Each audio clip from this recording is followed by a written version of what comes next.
Good evening and welcome at Perdu, a space dedicated to the intersections between poetry, experimental literature, and politics. Tonight, we are honored to welcome the seminal U.S. writer Robert Glück, and this program is dedicated to the project that our guest has been working on for almost 3 decades. After founding the new narrative movement with Bruce Boone in San Francisco, Robert Glück published his first experimental novel, Jack the Modernist, a fusion of autobiographical writing, critical theory, gossip, plot-driven prose, in the mid-'80s, which marked the start of a string of publications that experiment with writing about personal experience, analyzing the self, describing and memorizing queer community. Marjorie, his second novel, consists of a blend of a transgressive and speculative historical novel, based on the first autobiographical text written in English, as far as I know, and a personal memoir. It was published in the 90s. And his reflections on writing and the self culminated in Communal Nude, a collection of essays recently published by Semiotext. During this evening, we will commemorate the work of a unique and exciting writer in 3 various ways. We start off with a talk by Robert Glück himself, as far as I know, on new narrative and autobiographical writing and collaboration. Correct me if I'm wrong. And after that, we'll complement Robert's work with a video piece by Luca Hasta, a young artist born in 1993, who studied at the Rietveld Academy in Amsterdam, and who is currently a student of the Royal Arts Academy in London. Then we'll have a short break, about 20 minutes, 20-30 minutes, in which you can browse our poetry bookstore, which for the occasion is actually stocking a few copies of Robert's essay collection, if you're interested. You can get a drink at the bar, or you can have a smoke outside, and we would like to ask you, if you do want to go outside, please mind the neighbors a bit whilst talking or smoking. And after the break, we'll have an open discussion, a communal reading, if you will, with Robert and Loy von Kessel, a PhD fellow at Leiden University who's doing research in James Perdu, fiction, and gay identity. The reading will be based on 3 short essays that were published on the Facebook page, but we also have a 30 or so copies in print of the little reader, which I will make available in a break if you want to sort of read up to that. Feel free to get comfortable. We'll have some chairs and places to sit.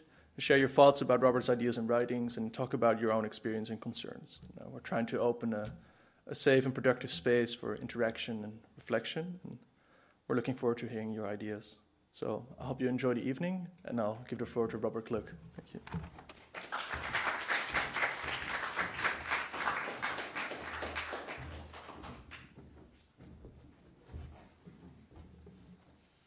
Hello.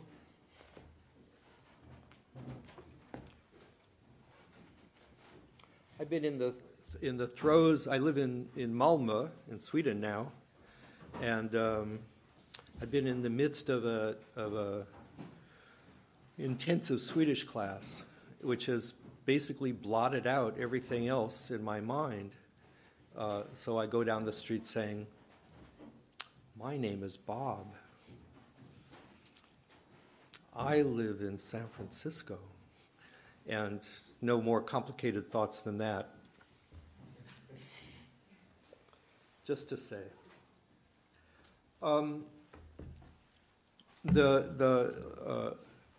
there's an essay that begins my book, the essay book, called "Long Note on New Narrative." That was also put on the web, and I'm curious how many people read it, because I don't want to drag you through it if you haven't. So if you've read it, would you raise your hand? Just a few. Okay, then I guess the die is cast. I'm sorry to those who did read it.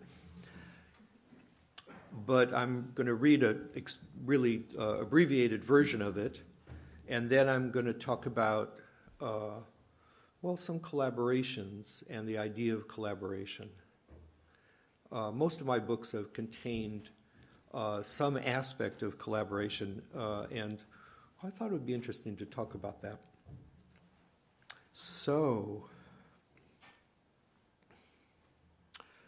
if I say language poetry, will you know what I mean? Like, no, yes? Yes. Yeah? Okay. I heard someone say no. Uh-oh.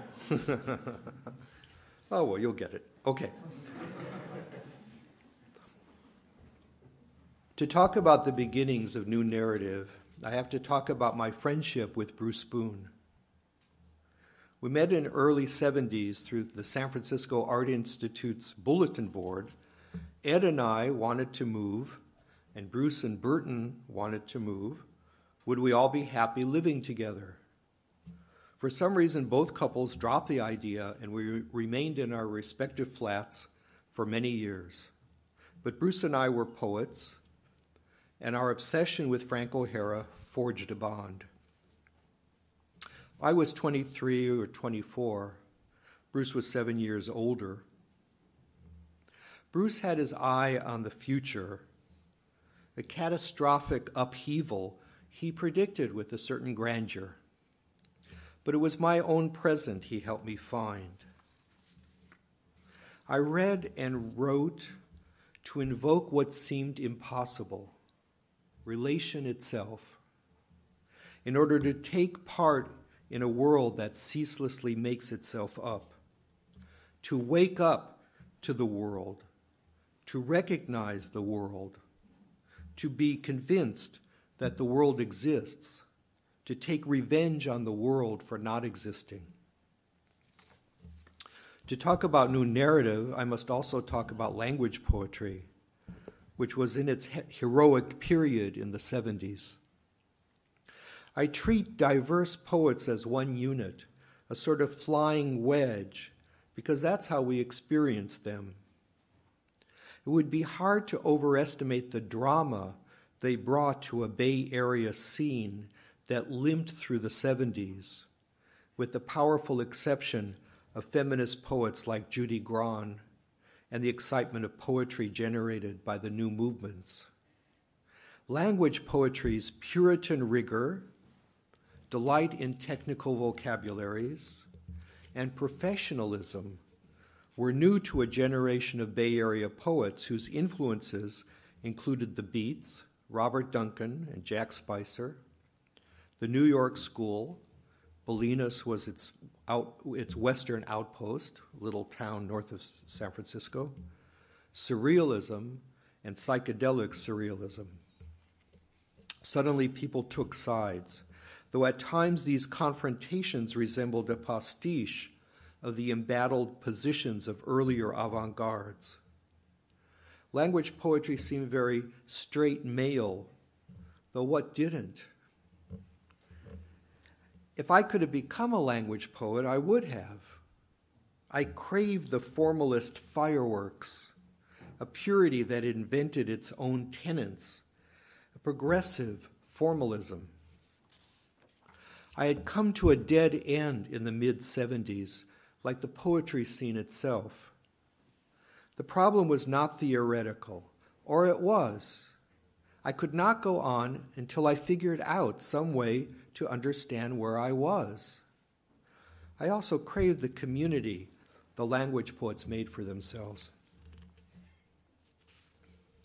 The questions vexing Bruce and me, and the kind of rigor we needed, were only partly addressed by language poetry, which, in the most general sense, we saw as an aesthetics built on an examination by subtraction of voice, of continuity, of the ways language generates meaning. The same could be said of other experimental work, especially the minimalisms, but language poetry was our proximate example. Warring camps drew battle lines between representation and non-representation. Retrospection makes the argument seem as arbitrary as fancy versus imagination, which the Romantic poets were very into, trying to figure out the difference or taking sides. But certainly the logic of history at that moment supported this division. Representation, should you make something recognizable in a piece of writing or art? Non-representation. At that moment supported this division, along with the struggle to find a third position that would encompass the whole argument. I experience the poetry of disjunction as a luxurious idealism in which the speaking subject rejects the confines of representation and disappears in the largest freedom, that of language itself. My attraction to this freedom and to the professionalism that pervade it made for a kind of class struggle within myself. Whole areas of my experience, especially gay experience, were not admitted to this utopia.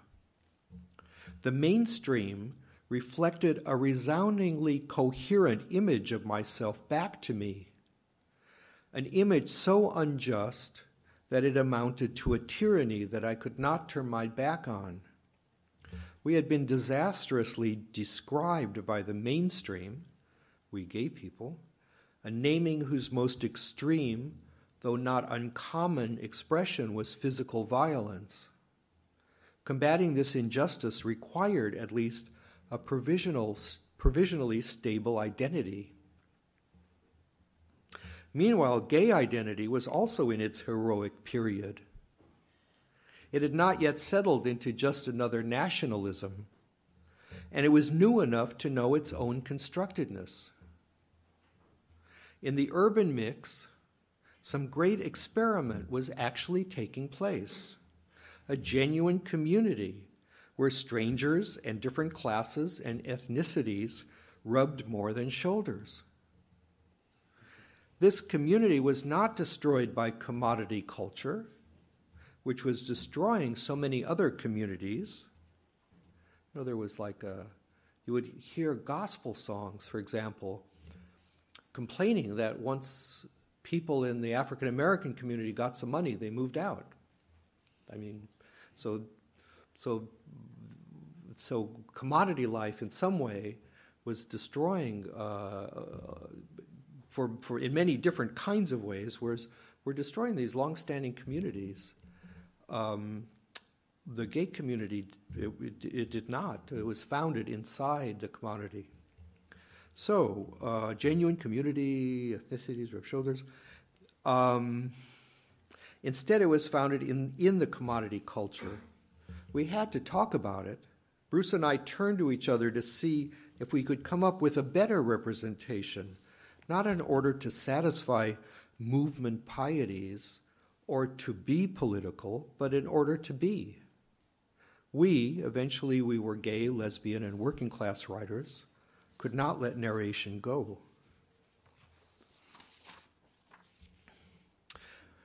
We were fellow travelers of language poetry and innovative feminist poetry of that time. Our lives and reading led us towards a hybrid aesthetic, something impure. We, say, Bruce Boone, Camille Roy, Kevin Killian, Dodie Bellamy, Mike Amneson, Francesca Rosa, myself, and to include the dead, Steve Abbott and Sam D'Alessandro. I want to say a note about Francesca, who just died, actually. She's has had very little, just a few books published, but one of them is called The Divine Comedy of Carlo Tresca, about the afterlife of this anarchist, early 20th century anarchist. And it's a meditation on the history of the left through the 20th century. And it's a terrific book. So just to say, I'm making a plug right now. So this group, we're still fellow travelers of the poetries that evolved since the late 70s, when writers talked about non-narrative. One could untangle that knot forever, or build an aesthetic on the ways language conveys silence, chaos, undifferentiated existence, and erects countless horizons of meanings. How to be a theory-based writer? One question. How to represent my experience as a gay man? Another question just as pressing. These questions led to readers and communities almost completely ignorant of each other. Too fragmented for a gay audience, too much sex and voice for a literary audience. One gay editor of an experimental press observed in his rejection, that for me, homosexuality was an idée fixe.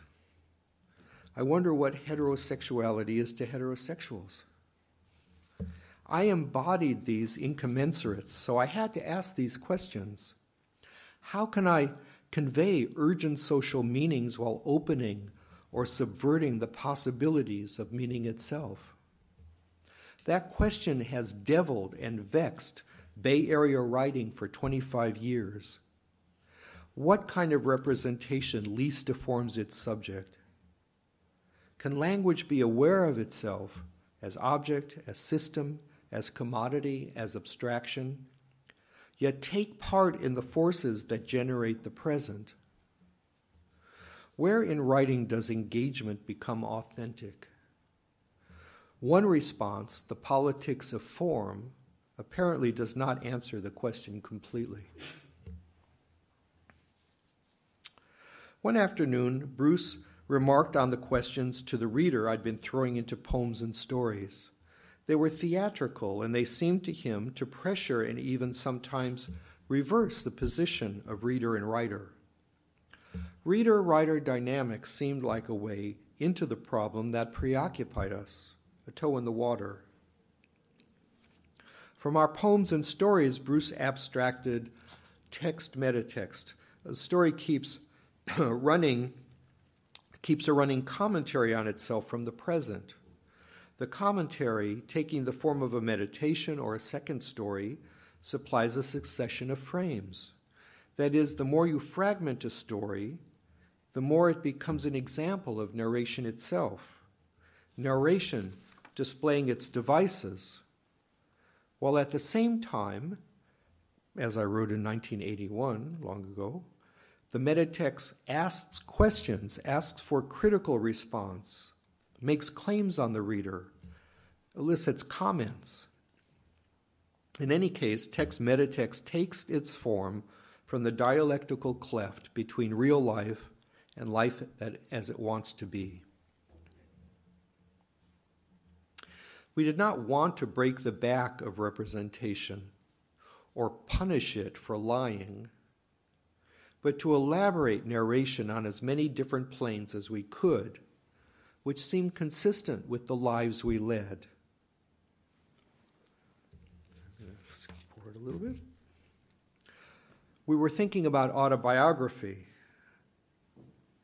By autobiography, we meant daydreams, night dreams, the act of writing, the relationship to the reader, the meeting of flesh and culture, the self as collaboration, the self as disintegration, the gaps, inconsistencies, the distortions of the self, the enjambments of power, family, history, and language.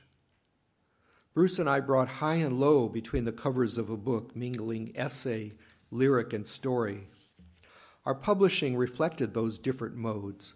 Stories from Elements, which was my first prose book, a book of stories, appeared in gay anthologies, porn magazines, social text, and Soup, social text being a Marxist culture theory journal, and Soup. Bruce wrote about Georges Bataille for The Advocate, which was the gay journal of record.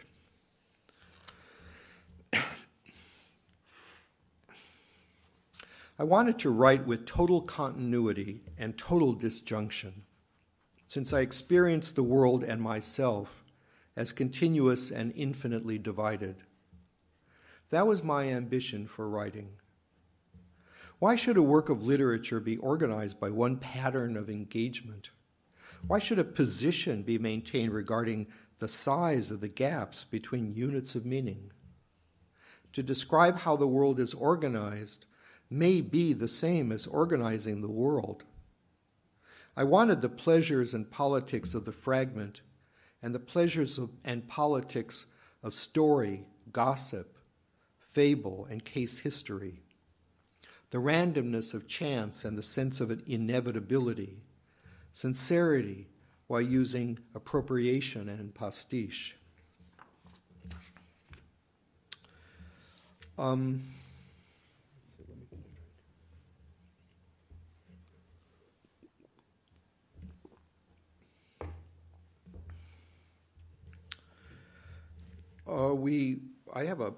In this essay, I make a kind of list of some of the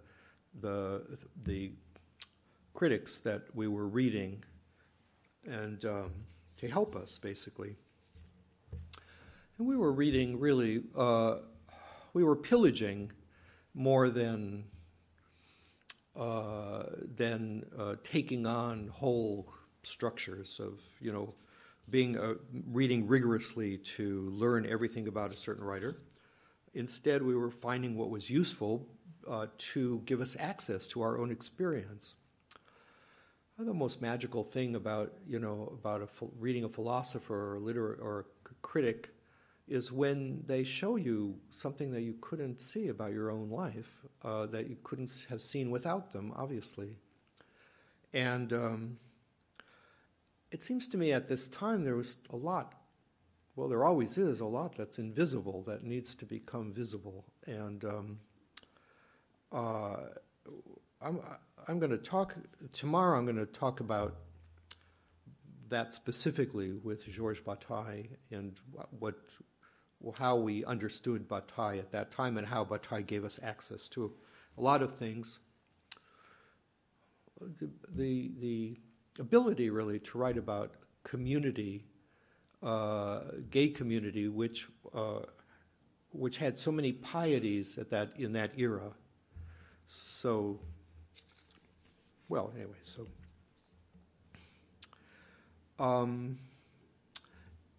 of the people I mentioned, one is George Lukács and his theory of the novel. And I don't want to read anymore, so I'm just going to talk a little bit now. The most compelling idea that I took from that book was that in this ideal world, in an ideal situation, which may never have existed, or maybe in some tribal way, or maybe in a court, some court, that the writer is that part of the community that tells the community its story. So this kind of lifts the writer out of the box of psychology in a way that's not simple. And especially in the 50s, 60s, 70s, and especially in fiction, but also in poetry, there was really the cult of personality in poetry, which you could say could describe O'Hara, or Sylvia Plath, many others. And a novelist was also, a fiction writer is also kind of an isolated being inside of a world that was mainly about psychology, about the psychology of the characters. Very apolitical, and in fact, in the 70s, you would find a shelf in the bookstore saying, political something, as though all writing weren't political in some sense. It supports or it criticizes whatever society is that it's describing. But so there was a sense there was such a thing as political writing. It was over there, and then there would be literary writing, more literary and more something that would be reviewed, understood, bought. And so how to break out of the box of psychology? Well, the idea that you were in some way part of a community that was relating that story, that just that part of the community, there are other parts, and here you are, was for me a very compelling idea.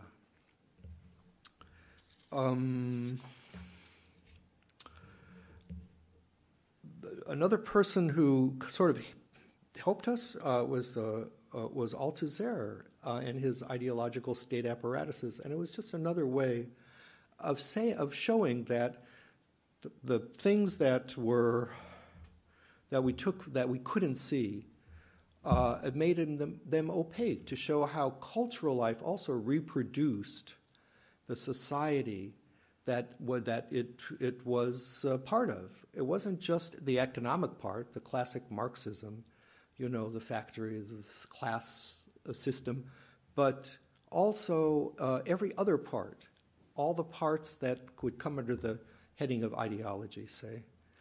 And then Claude Lévi-Strauss wrote about a myth that it was an imaginary resolution of real contradiction. And that was also, how interesting that was, an imaginary resolution of a real contradiction.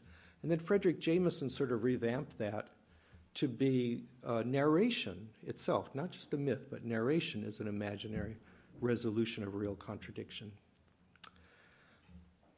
Well, in my world, then I thought, well, what isn't? A self, yourself, that's what you are, is an imaginary resolution of real contradictions. And once you could say that about a self, then that was on a level with the fiction, with any other kind of fiction. And suddenly autobiography became much more interesting because it could lead anywhere. Are you following me? Sort of.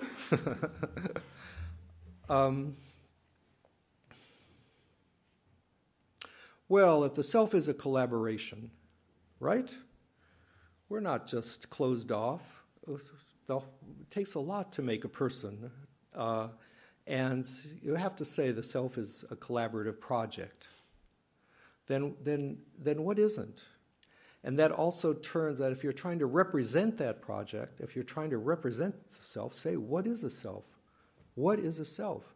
Then that leads you into outside the idea of a unitary author, originality, authenticity, into something wider. It opens it up.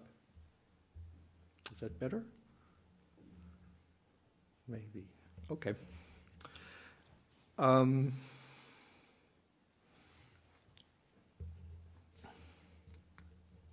Well, a personality is a fantasy, right? Well, let's see.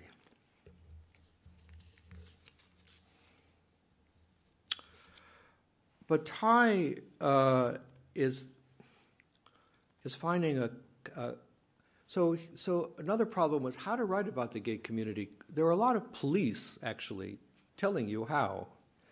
The bad people were over there. We are the victims and the good people. And sex is healthy. And we live in these terrible families. They're the problem. And so negativity happens over there. And, well, that doesn't really make a novel or a piece of writing. It's so... well, it doesn't contain enough. It doesn't contain enough life to make anything good happen. And so how do you understand a community? What is a community? Well, but Ty was talking about how a community provides you with the opportunity of losing yourself. And you can't do it on your own. You need the community to do it. And it's not to lose yourself in the larger community, but to lose yourself.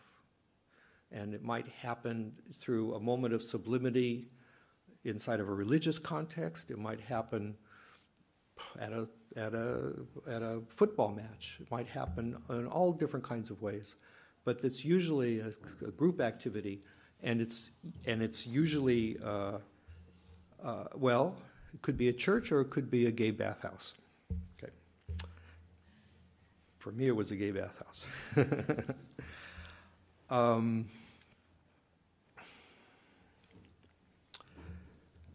Now, let's see. I think that's enough of that. And I want to, so we talked about autobiography and the self as a collaboration, and I wanted to sort of present some different ways that I've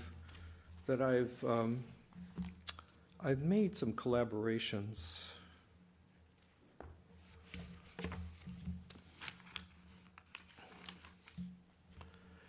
When I was talking about, I sort of just quickly went over, well, much of this, but when I was talking about a court or tribal life, I really meant a situation where the writer knew every member of the audience well by name, having lived together in some way. It's, as you know, as people do in small groups, like a court. We think about court literature, about Chaucer reading to people who he knew, and that being his activity. He's writing, he's reading to these people that he knows. The same would happen in a tribal situation. You make this work of art, and then there it is. The people, you know every single member of the audience, and they might be part of the work of art. Well, that also seemed like a kind of great ideal. And if there were a way of wresting literature outside the commodity, that would probably be it, to have it so localized, so incredibly localized, that your audience is the same, absolutely the same as the people you do everything else with. And you know them, and they know you. Well, anyway, that's kind of ideal.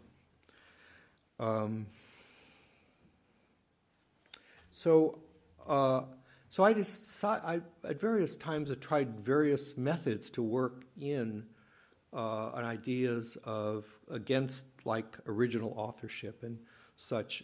In my first book, Elements,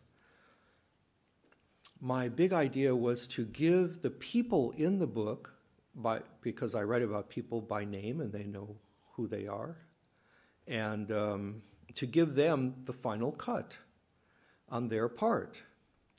So somebody would say, no, that's not really the way I would say it. And they just like rewrite it. And this worked out great until somebody decided that the setting itself was not dignified enough for him. And so started taking out the sex scenes.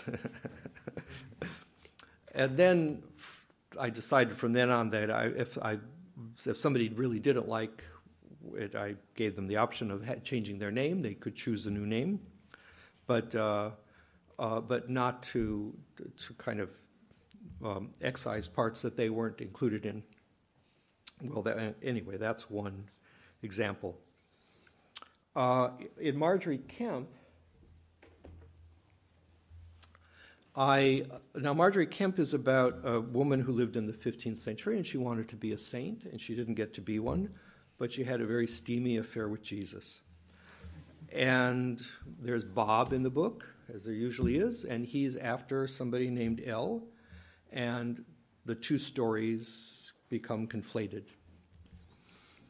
And so a lot of the book, most of the book is about Marjorie, and the frame is this modern story. And so I had all these characters, the miller's wife, some archbishop. And so how am I going to bring these people to life? So I asked, first I asked 20 women, because also it's a book very much about a woman, she's the heroine of the book, but I felt I needed to do some field work. And so I asked 20 women to give me 10 observations about their relation to their bodies. And I got really marvelous things back, wonderful. And then I thought, well, now there has to be gender parity or it will look quite strange. And so I asked 20 men, and then I got others, quite different sorts of relations to their bodies. And would it be interesting to publish all of these together just to notice the differences? But at any rate, then I gave them to these kind of misty, faraway characters to kind of break down the middle distance. So somebody could be introduced with how they're going to die, or their relation to their death, or how they have an orgasm, or how they feel running, or so on. Because why, when you introduce a character in fiction, why should it be what hat they're wearing? Why shouldn't it be how they relate to their body, or how they experience sickness, or whatever? Why does it need to be, well, I'm talking about the middle distance. There's kind of a tyranny, the middle distance. It's part of a chain of regulation of what we can know and not know. Well, at any rate, so I wanted to create a kind of community of physical uproar, of just deep physicality. And at the same time, I wanted to kind of summon a witnesses to my insane obsession. So this was a way of doing that, of having these different people in the book watching, because one thing about a fanatic is that you need to tell everybody about it. So anyway, I'm going to read you a few of these. So what I did was I listed all these people who gave me these observations in the beginning. So if you know, some of these things really jump out. Like the moment Marjorie felt a separate consciousness inside her body was overwhelmingly bizarre. The certainty of her own death swam through her. So that came from somebody having a child. Marjorie impressed Jesus, who in turn motivated her. She challenged a monk in high office in Canterbury. "Sir, I accuse you of lechery, despair, and keeping worldly goods." She was assertive, credible. She stood too close, depriving him of the space he needed to marshal arguments. 3 decades earlier, some men the monk met at a latrine invited him to a party. One of them had eaten a very hot meal with a lot of pepper. He asked, "Is that okay?" The monk didn't understand until he kissed the man, licked him, fucked him, found that every orifice was peppery, a prickly sensation, wildly stimulating. The man could twist into any position, yet kept the monk's cock in his ass, heretic in a fire. The monk didn't know if his desire to be revealed in excitement could be touched, let alone satisfied. His knees clamped together, then flew apart. His body arched backwards from his navel in a taut bow of flesh. The other stared in admiration, the odor of penetration, the serious air. That was from Tom Gunn.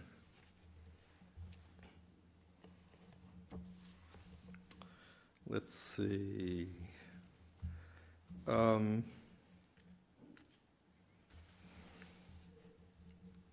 Leicester, on a porch invaded by honeysuckle, the ostlers, in a blue shift daughter, made a circle with her hands and brought them over her head without unclasping. Marjorie knew that the girl had recently acquired an acute sense of smell and was almost always aware of the scent of her own cunt. Open, blood, fold.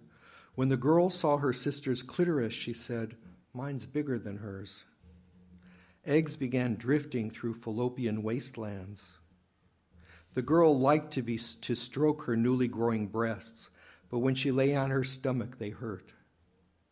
She was always tempted to run away. She got to the front gate and looked up through wild eyes at Marjorie, who told her that she would have a lot of pleasure in life if she lasted that long.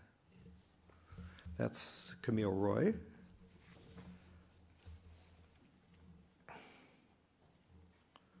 Let's see.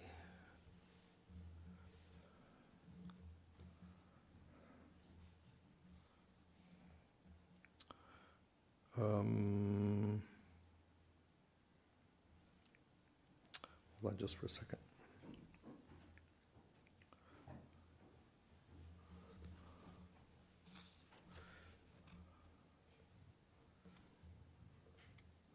can't see where this one is. Okay, well, maybe that's enough anyway. But you get the idea. So I'm putting these intense physical moments inside the lives of these kind of shadowy people. Let's see. The book I'm working on now is about Ed Ulrich Sugai. He was my partner during our 20s, right, during the Boer War. Then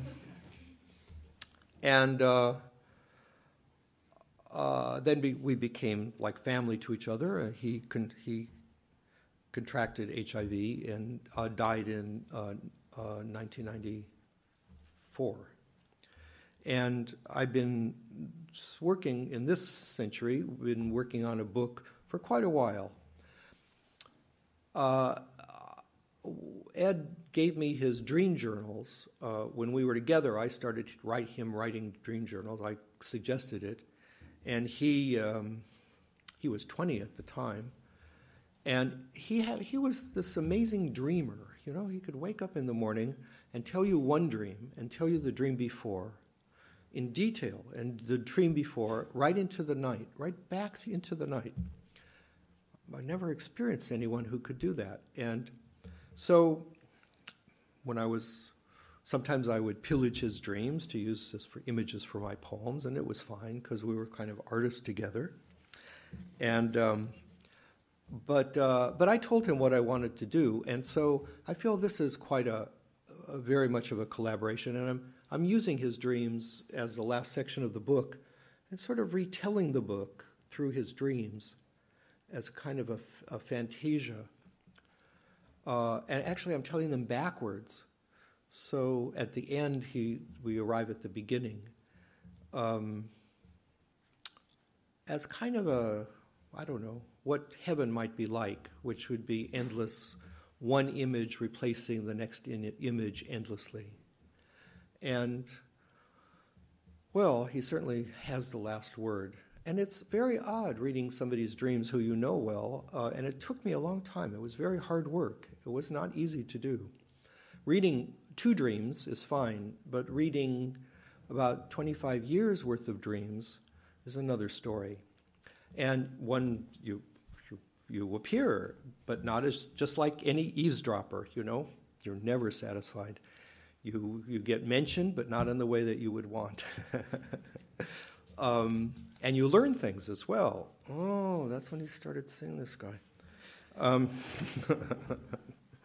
So at any rate, that's I don't have them here because this section isn't done. But that's another another way of kind of collaborating.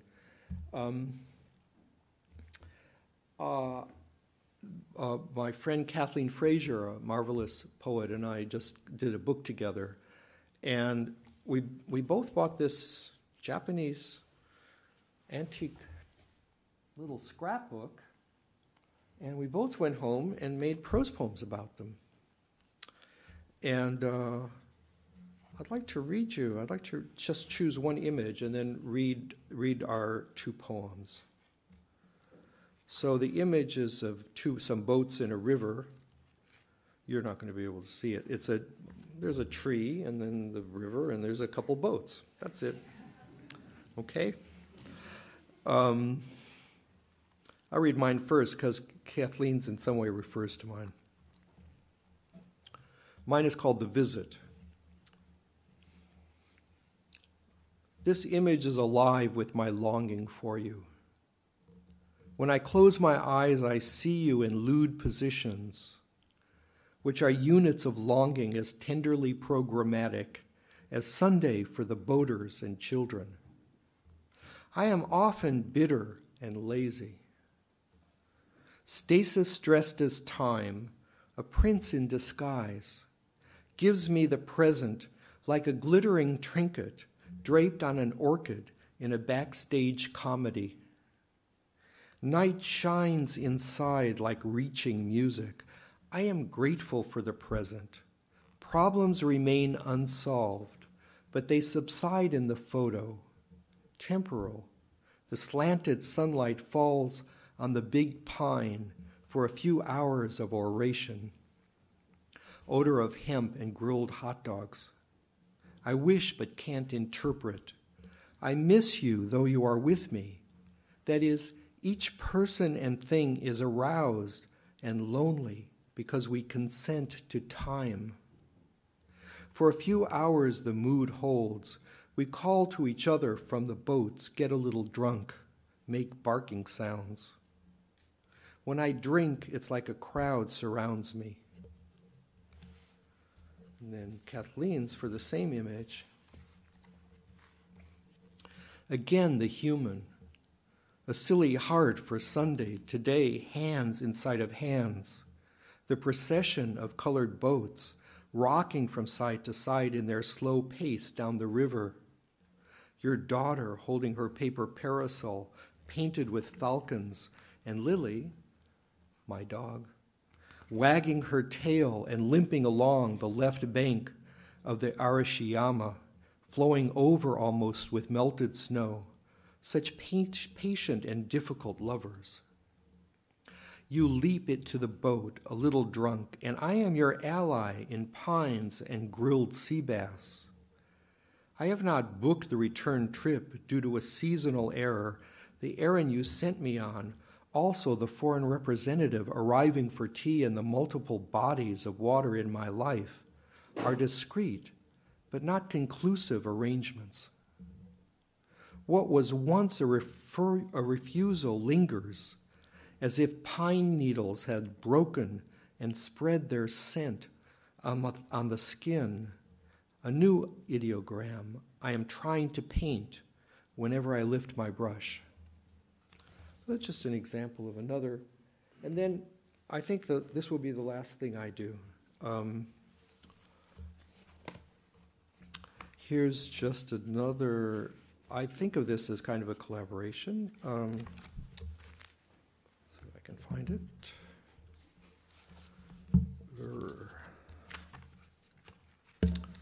So I'm writing what I consider to be my version of the modernist long poem, which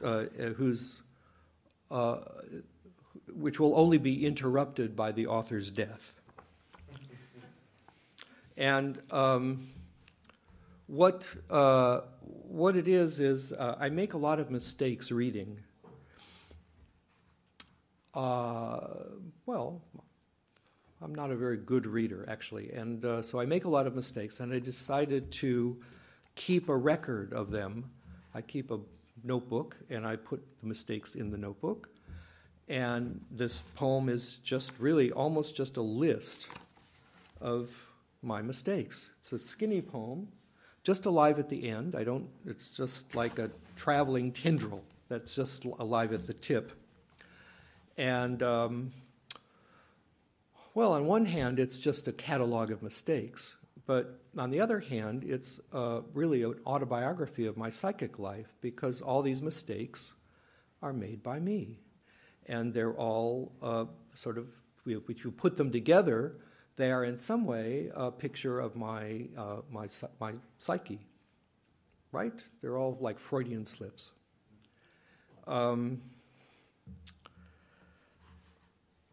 They're like dreaming on the page. So I'm going to read you a little bit of this. There are grueling puns. Sorry. My car likes to sleep on my favorite chair, the ominous and elevated streetcar. Important cheeses. It goes right through my vino, masked and distinguished, groaning with indignation. Escaping to the shades below, composer's love transforms as a dramatic theme. The first to flatter a paper flower behind her ear. The corruption here is for buyers. Orphan nation, groaning with indigestion, escaping to the shades below to make skeletons of the physically unfit. Preemptive word on share. Who can be happy only when she's abstract? the first to flatten a paper flower behind her ear. What I have been waiting for, something torn from a photograph, Ben saw brazenly lending his attraction to the boys across the street and pressured them into his book. Eclipsed cultivar of genius departing for religions unknown. Said he had an undercut on a red eye, destructive logic, and inspired guesswork, the official interrupted sky. I had just praised his bowels, the first known in something like its eternity from Sicily to Sambre. I flashed an impressive smile at pouty 4-inch heels. One day neglecting the next, the writing banged out the complexity. Born to a preposterous family, she stood on her head, cocked to one side, beef encounter. Her face lived in concentration to Her face lived in concentration to unrape me. The water has taken 7 lives for me, yet we moor on your shoes because contagion is not easy. A dreamer bests himself again and breaks the back of papers. He had been spreading humans onto PETA. In less than a mouth, he'd be totally gone, a miserable grocery bag. Bronze frog that sits on the throne lily pad, called bride because it squeaked with the slightest move. Christianity is a vice. Corporate Poetry Month forms a kind of obstacle discourse. I think I can end there. So, anyways, that's just, you could say this is another kind of collaboration, but it's certainly a kind of autobiography that I've done. And so, okay, I think does that seem fine? We'll have what will we do? What's next? A video. Let's have the video. Huh?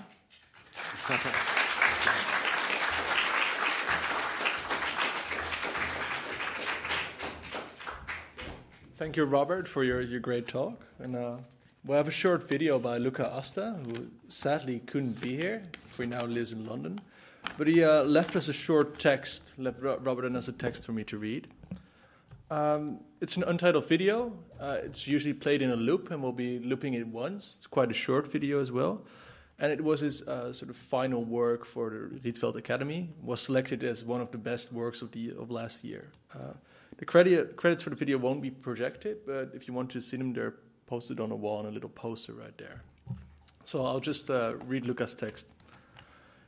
It is a real gratification for me to share this piece to Robert's lecture. Like Robert Glück, I like eclecticism, playing with boundaries, both in terms of forms and concepts.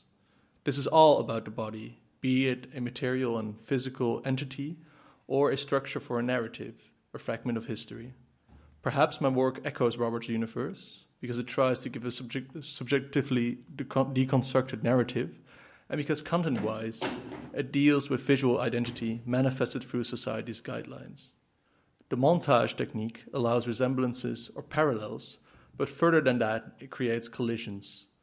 Hopefully, that's how this piece will incorporate tonight's discussion. The filmic collage process makes me question here about physical expressions of ecstasy and transcendence through visual projections and real banality. Images are both tangible and inaccessible. They surround us, obsess us, and hound us ever since. I'm obsessed with survivals of antiquity and where do they end up in today's archetypes. Just as the contrapposto posture, which curves the hips, is today a feminine attribute. Beyond gender as a cultural construction, I'm interested with traces of time.